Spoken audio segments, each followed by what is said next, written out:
We're still working out the details on the number of volunteers we need and what hours we'd actually look at actively monitoring it. When we're not actively monitoring it, we'll be recording it and then reviewing it in case there is a crime. So right now we're still working that out.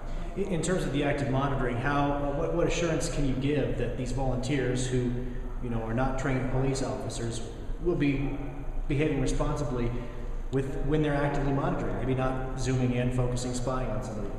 Whether the person watching the cameras is a paid police officer, an officer on light duty, or a volunteer with the police department, we will have extremely high standards for the training that we give them to make sure that they're not engaging in any constitutional violations as well as discriminatory practices.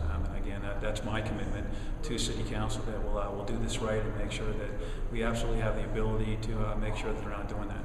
Is there a safety concern? Are there safety concerns downtown, or is it more that there's a perception that there's concerns around safety? There is some disorder issues downtown, especially in the evening hours. There are a number of liquor establishments and bars in a pretty close area. There's been a number of times in the last couple of years where our officers are vastly outnumbered as they go downtown to handle some situations. There's times, unfortunately, when we have to actually close down Tejon Street because cars and pedestrians don't mix very well. And again, there's times when there's lots and lots of people downtown that are drinking, and we need to make sure that there are not unsafe conditions. So how will the cameras improve? How will the cameras make the conditions safer?